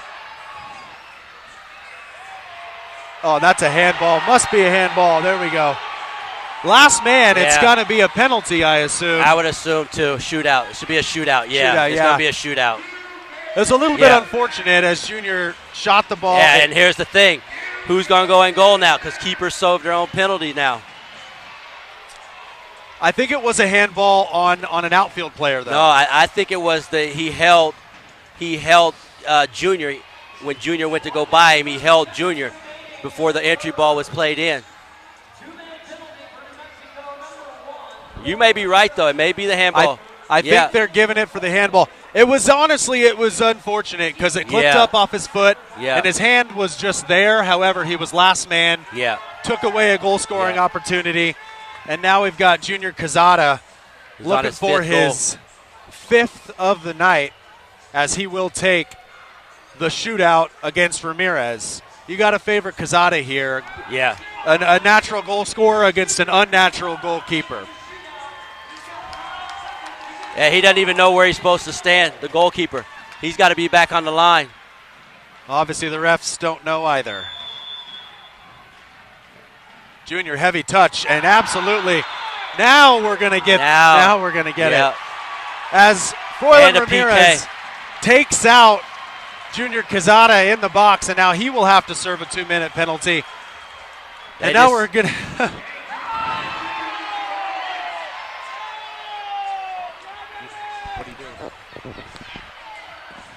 I was looking down at my notes as Ramirez reacting to someone in the crowd. And the crowd is not happy. They're booing him off, and we're going to get Famiglietta into the goal, and he's got to put on and he does have a different shirt on. And then to LeBaron, this gets stranger and stranger as the night goes on. So Ramirez started the day as the coach, then striker, scores a goal. Now he's going to play a little goalkeeper. Wow. This has got to go down as one of it is the strangest game I have ever been a part of. So Junior once again will look for his fifth goal here. Instead of a stampede shootout, it's just a penalty shot. And Famigliata's got to watch himself here. Junior can strike the ball. They should have three. They should have three on the field because they had another 2-minute penalty. Yeah, he's got to serve his own penalty. Yeah, this is what you were talking about earlier, LeBaron, when you thought the penalty might have been on Ramirez. And then he gave you the opportunity right away. So we've got 2 blues, so there should be, and it looks like Pierce Rado is going to come off, and it will be 3. Yeah. If Junior scores here, they just go back to 4. They go back to 4. Right. Correct.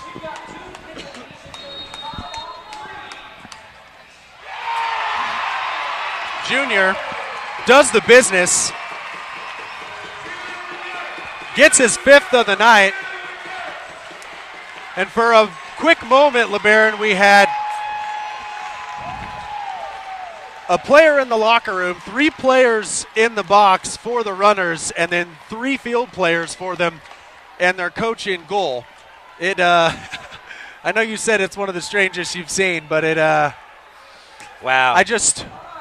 That's all I can say is wow. Yeah, right for those now. may not understand the reality of what's going on here, it's a very peculiar,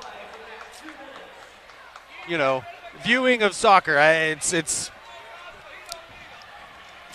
It is something else. But the Wings go back up by 4 with 1.5 minutes left in the third. And LeBaron, can you tell what's going on here with the slow substitutions? They're trying to get keeper back on, but I think he wants his gloves. He needs his gloves. He threw his gloves. So they need a goalkeeper on the field. Oh, no, they're giving it to somebody else, another player. So it looks like they've got another player that's going to be going in goal instead of Famigliata.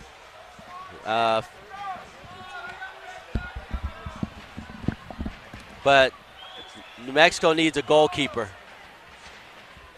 There we go. So the Wings are 5-on-4 still because of the penalty, and they still need another player in the penalty box.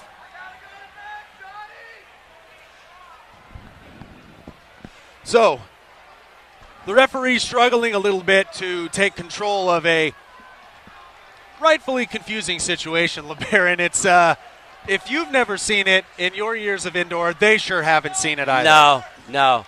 And looks like their goalkeeper, he's lost his head a little bit. I mean, he's still jawing at the referees as he goes over there.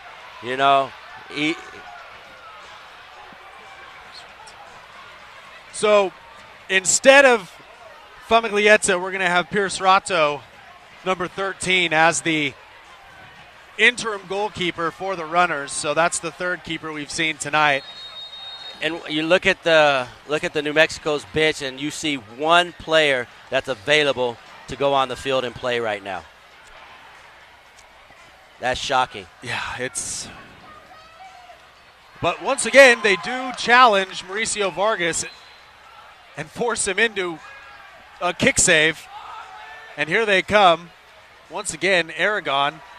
Decent opportunity, saved again by Vargas, parried, not held. And the Runners once again keeping the Wings under pressure. Now you've got Oliveira running a normal shift here for the Wings. Oh, no, excuse me. It is 5-on-4. I even lost track of that. Right. Yeah, they are on a power play. Minute 15 left to go in the power play for the Wings. 37 seconds left to go in the quarter.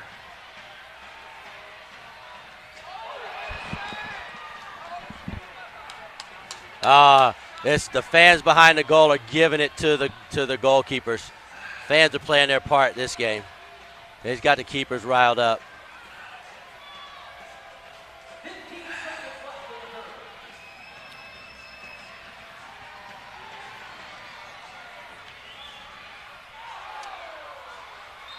Good save from Pierce Ratto there, as Guy Oliveira tries his luck. I believe that's Colton Org's 5 minutes. Yes, done. that's Colton Org's 5 minutes right there. Yes.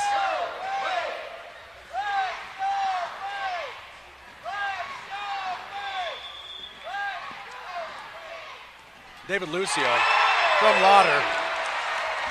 Lovely goal from David Lucio, as he's kind of had a quiet night. Very nice, yeah. He took that well. Upper 90, right? He's on his sweet left foot.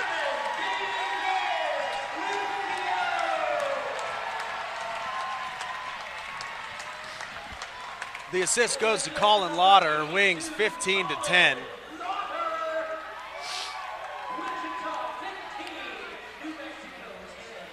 And now the Runners will go back to a full 5 squad, and Ramirez he's back in the goal, but he hasn't even popped his gloves back on. And he's going to have 2 seconds to do something, and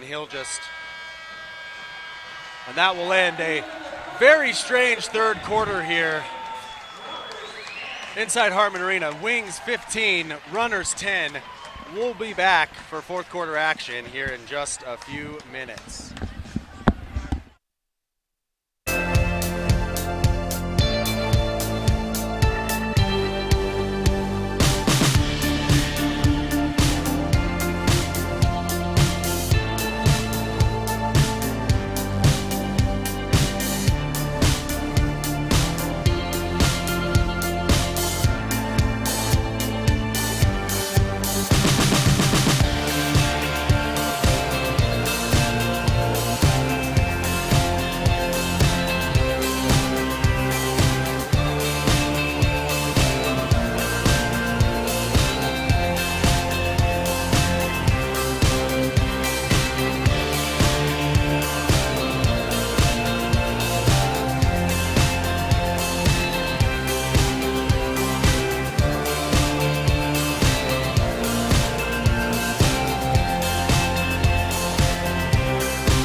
So as we enter the fourth quarter here, Wings already in for an almost goal.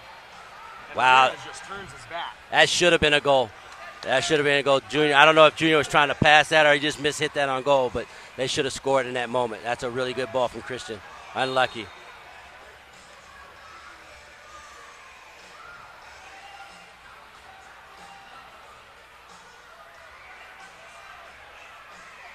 Snyder down this close side. Inside to Aragon, blocked by Tenai. Now Ramirez.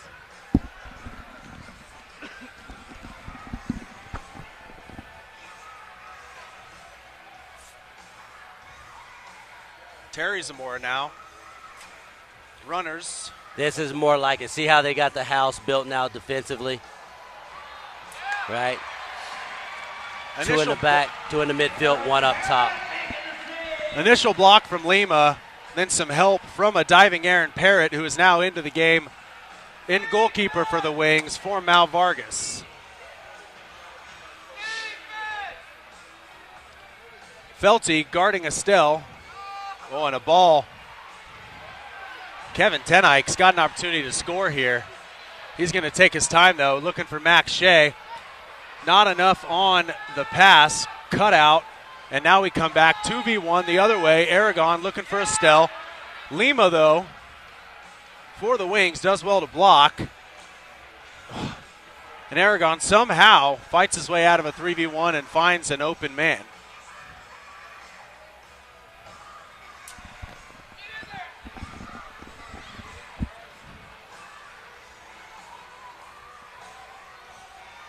Ramirez is just looking to shoot from anywhere.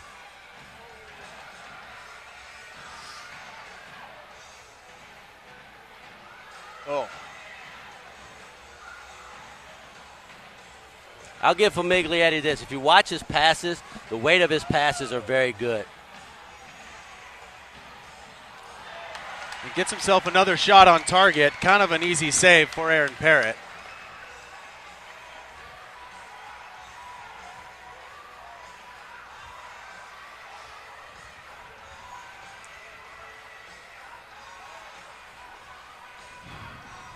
There you go.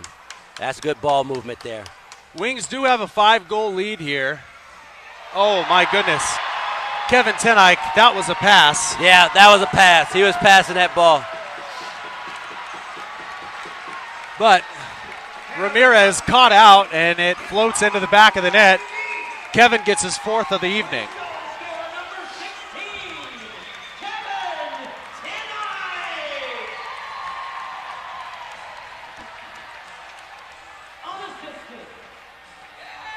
I don't know about unassisted.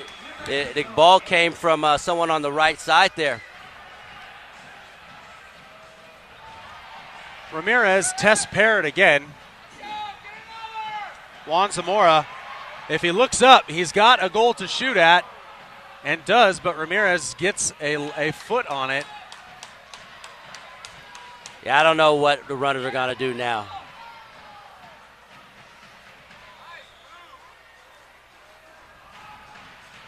Snyder was in a decent shooting area, but his touch was That not was a true. good example, though, of not having a Mahdi in the game, because if that was a Mahdi on the end of that, okay, it might have been, if not a goal, a chance on goal. Mm-hmm. Now, Guy Oliveira, Ramirez is incredibly high, nowhere near his goal. Henry steps in, strips him. Guy now back to Taylor. And he finishes it off. Taylor finally gets his goal.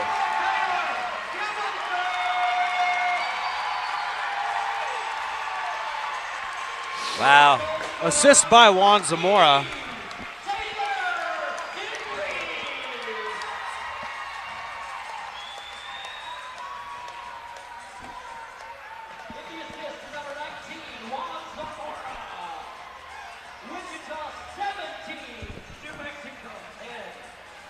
So LeBaron 17-10, 11:30 left to go in the fourth quarter. I mean, the runners don't have a lot of options left, but for the Wings, what would you like to see the Wings do to utilize this final 11 minutes Keep the ball. for good use. Keep the ball, and then get some guys on that haven't played, a lot of minutes, get them in some game situation stuff, get them used to playing. Like you've already seen Kieran Lakin out there now, which is good, give him some minutes in the game, so that'll be good too. No foul given on what looked to be one on Laking.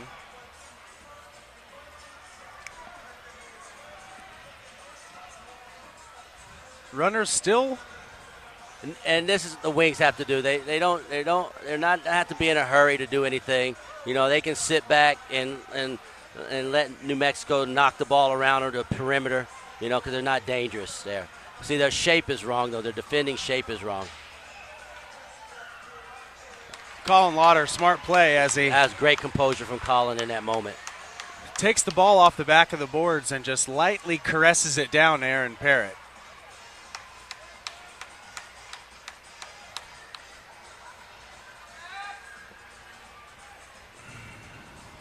Shea for Lucio.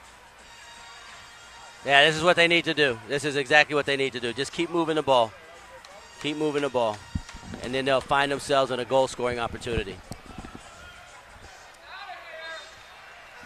Chris Ferrato looking for a teammate across the field, but just too much on that. It goes straight into the crowd. Zamora now to Lucio. Lucio kind of loses it under his feet. And the game's rhythm is rightly affected LeBaron and has gotten kind of stilted and kind of strange. Yeah, it stalled out a little bit, I think New Mexico, they're just waiting for the final whistle, to get to the end of the game.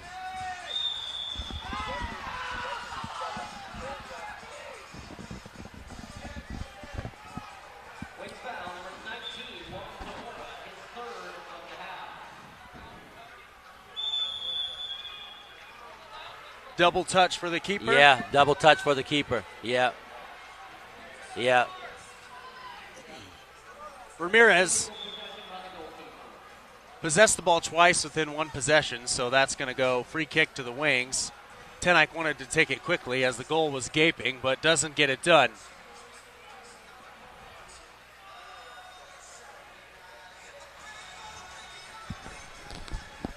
So Christian Raffanengo into the game, as you said, LeBaron, someone who's seen a few shifts tonight, but not a lot. Right. Good opportunity for him to feel the, the game speed and play in this arena.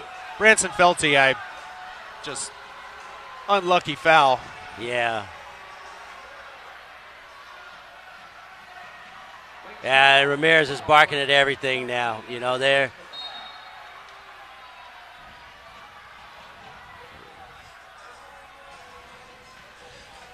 hard to blame him. It's been an incredibly frustrating night for the Runners. They came in not having a ton of manpower, and things only got worse with injuries and red cards. Yeah. They're behind the eight. They're playing behind the eight ball for sure. And they were already in a disadvantaged situation early in the game. It just got worse as the game went on. Raffanengo, great bit of work from him to find Guy Oliveira running through. The angle was cut down, so it was a difficult scoring opportunity. Decent save from Ramirez. The Wings did a really good job there of backtracking, then allow them to break out, getting behind the ball early, so their transition was good there. Robbins trying to put some pressure on Ramirez, but he flicks it over with a nice bit of technique. Guy takes down Aragon. Crowd doesn't like it. I'm not sure about that one either, Peter. That was a sympathy call. Yeah, just because there's been a lot more strenuous tackles than that have been let go. Aragon shoots blocked, but he does get it back, and Ramirez is going to shoot again. But once again, the box is packed, so he hasn't found a ton of success when he tries that kind of half shot, half pass into the area tonight.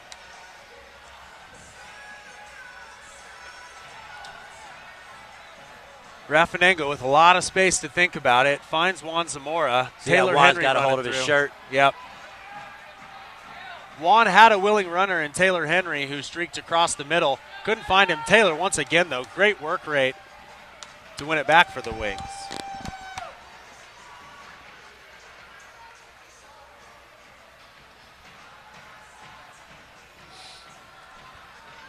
Zamora Juan's on a handful. Zamora now. He's a handful. You know, he's a good target player. Oh, sack. Not a confident touch. And he puts the Wings under a bit of pressure, but wow. Junior, great tracking. Junior has had a fantastic game. Yes, he has.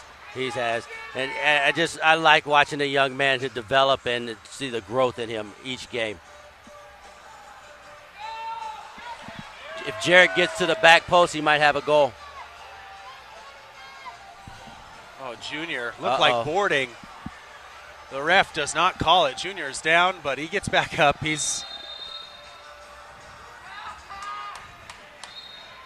What have we got here, LeBaron? I didn't see it. I was watching Junior come off the field. You know, he's okay. He'll be okay. Whatever it was, the Wings retained possession. 5.5 to go here.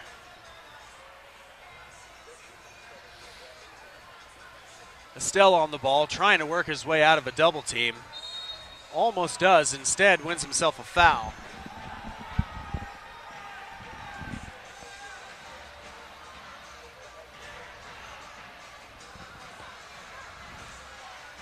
Jared trying to work his way back. Ooh, decent ball sent across by Estelle. No runner's attacker there to tap it in as He's Parrott shooting. was in no man's land. Ooh, good shot from Aragon. Just about a foot wide. Once again, Parrott not in a great spot. Now Ramirez shoots off the board, sack, smartly heads it down to Aaron Parrott.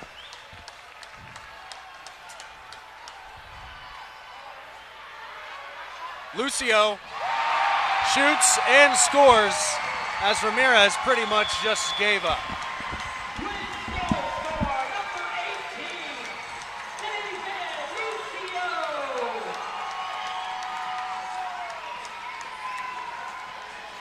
And we got quite a few players that could be on hat tricks tonight.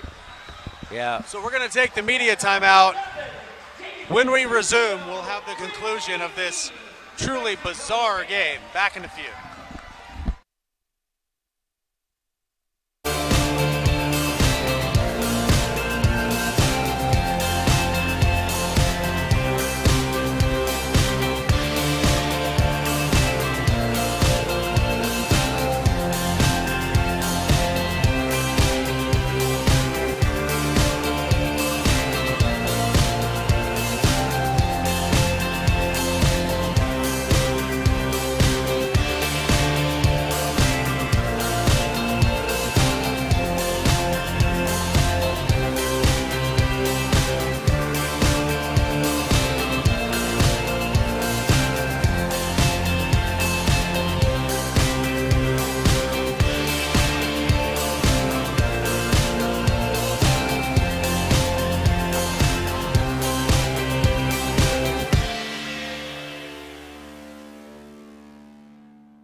Welcome back into Hartman Arena in Park City, Kansas, as the Wichita Wings lead with just under 5 minutes left in the match, 18-10. And My name's Blake Shoemaker. I'm stepping in here for Peter Espinoza. Peter's a little bit indisposed, alongside LeBaron Holloman, who's been calling this game. LeBaron, I haven't been paying attention to what you guys are talking about. I'm just watching the game from a box next to you and was asked to come over and help out for a moment. Great save by Aaron Parent. Yeah, very good save. Look, you've been around the indoor game as a professional player, professional coach, and so forth much longer than I. Now, I've been an indoor fan and more specifically a Wichita Wings fan. As Guillermo Oliveira rolls that thing in, they're up with the sixth man, and Ramirez out of the goal again. But at this point, just goals that are adding insult to injury. What's the numbers going to be? But you kind of got a feel for New Mexico, right? Right. Have you ever seen anything to this nature? No, we talked about that earlier. I've never seen anything like this. I mean, they came in at a disadvantage from the very beginning with short numbers, and then arguably their best off-tacking player goes off injured. Their best defender gets thrown out of the game. And then 2-minute penalties here, there, everywhere. It's been something. And now Coach Steve Fagnoli asked, I believe that's how you pronounce his last name. Fagliata. And look what a player he was in his day, and scores a heel flick here on a free kick. But he'll be the first to tell you he didn't want to step into this match. But you now have a player that's injured, wearing a knee brace, dressing as a coach to meet the MASL minimum requirements of having a coach on the bench. Changes. Steve has a kit, puts it on, goes in, scores a goal. He's given you everything he can. But, I feel for the guy at this point. They ended up only bringing limited numbers because of the couple guys that couldn't get on the bus with influenza. Then you lose your goalkeeper.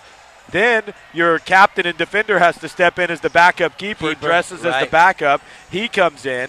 Now everything's a shuffle, and you lose 2 players to injury inside the game and a red card in addition to that. And now you've dressed an injured player for the coach. I just at a loss of words. Definitely, I'm sure you guys have talked about this quite a bit, but for sure, they're just waiting for the final whistle, right? This game can't get over quick enough for them right now. The Wings averaging just above 2,500 a game right now, which is great. It's up there high, somewhat of 6th at all the MASL 1, 2, 3. In fact, all professional, semi-professional arena or indoor soccer for that matter. Good attendance again tonight, up there probably on par with the average. It's starting to thin out a little bit now as this game's out of hand. Right. But it was overall, a really good crowd tonight. I mean, we're from where we're sitting, they've been nice and vocal, cheering the team on, getting on the referees. It's been good. Even the fans behind the goal were making it uncomfortable for the goalkeeper. A lot of communication off the ball, probably away from the camera between the other team's goalkeeper that are opposing the Wings fans in that corner. They're getting after him. Field players, you've seen a few times, players get frustrated and hit the glass, and definitely part of the indoor game is the fans are right there by the field, so there's a lot of heckling. And here at Hartman Arena, the entire atmosphere is over the top of the pitch, so you very much feel and hear things from across the arena.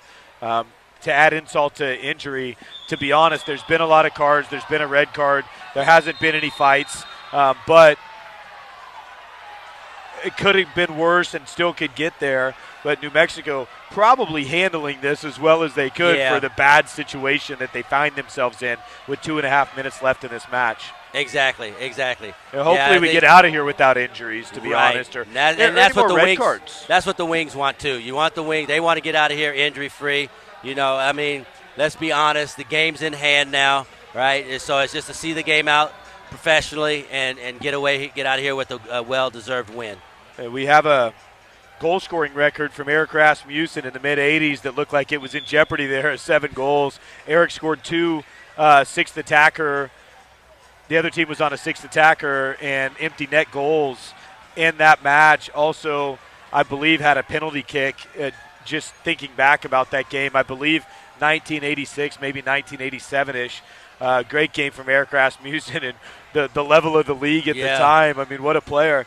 That goal-scoring record was in jeopardy for a little bit with Junior Cazada, who's on 5 tonight, young player out of FC Wichita Academy here in Wichita. You've had an opportunity to coach him. I have. And, he's one of the guys that definitely should be in this roster, and you've seen that. For sure. Scored some great goals this evening.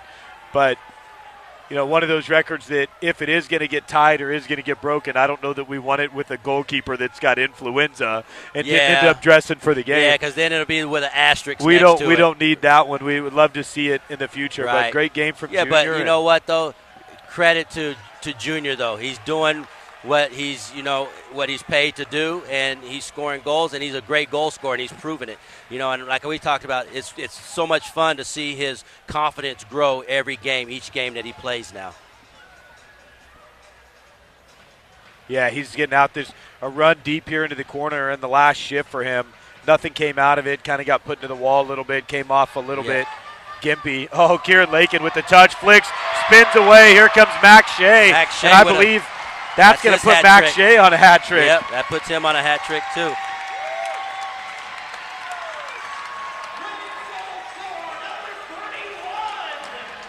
Brilliant combination with Kieran Lakin and Lakin's use of the boards as he puts it around the keeper, spins away. To be honest, I think Kieran was trying to play himself in there, but Max made a great run into the box so he could put it away, so that's good. Max, another local product. Not the biggest guy in the world, but very technical, good finisher. Has been since, I followed him and been around him since he was a kid here in Wichita, in fact, and scored a lot of goals over the years. Was in a USL Super Y national final as a youth player, and he was one of their national finals event, and he was one of the top prospect goal scorers coming into that and led the league, which was a league that consisted of, the Oklahoma City Energies of the world and teams that had professional clubs, and he was with FC Wichita's youth system. But like Junior, scores a lot of goals growing up, and both those guys coming in. Now Kevin Tenike on the break. He tries to finesse this by Ramirez. This is going to be Lima. That's a sitter, and Lima puts it in. That's 21-10. What's your feeling on? Do you tell the guys to stop scoring? Do you put that one in the back of the net just because it is? I mean, an open net, you usually see him put it in. You put it but in. This game is not in the balance. No, but I think you got on the end of that with someone who hasn't gotten on the score sheet yet. So you're gonna, he's gonna want to get his name in the score sheet. So he's gonna put that one in. But I think at this point now, if they win the ball back, just keep it. Yeah. Just keep the ball and see the game out. Yeah, 30 seconds left in this affair. Ramirez on the ball. And New Mexico, for the hand they've been dealt this evening, which is a very bad one, have stayed positive and still probing and almost score there. And Aaron Parrott's going to kill a few seconds, play this thing to Lakin, and Kieran Lakin would do well to just hold on to this ball and kill this game off. Yeah. Well, coming in, this was a must-win for Wichita. Yeah. Lost a series to Amarillo Bombers, down 0-2. They have 3-game series with the Runners and the Bombers. This put Amarillo with the loss in Wichita for the Wings, and then also a loss in Amarillo. The Wings see them February 10th and need that result against Amarillo. That will even up the record, but because Amarillo holds the head-to-head in the series, it's going to be important for Wichita to get a little bit of help down the stretch. But they have to take advantage of these games. They have to get more players going on the score sheet. And tonight, and 21-goal affair for Wichita, some 11 or 12 goal scorers tonight on the sheet. I mean, you had goals from Guy Oliveira, that was 2. David Lucio with 2. Taylor Henry, Kevin Tenike. Kevin Tenike on 4 goals and 2 assists. What a game from Tenike. You talk about Junior with 5 goals, but for Tenike to come out with 4 and 2 assists. Right, and it was a quiet very quiet 4 for him. 3 hat trick from Max Shea, couple assists from Jared Robbins, a lot of good interchange and play. Yeah. You saw Mauricio Vargas get on the action early with an assist. Yeah.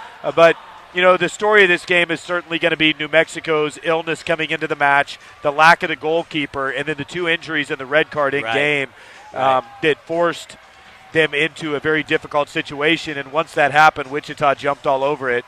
And this game ends at 21-10. It doesn't look like it was close, but there was a time when New Mexico was goal for goal with Wichita and actually led. They actually led. 7-6 or 8-7, I believe. 8-7. It was 8-7. And Wichita puts 3 on them in a row and never looked back.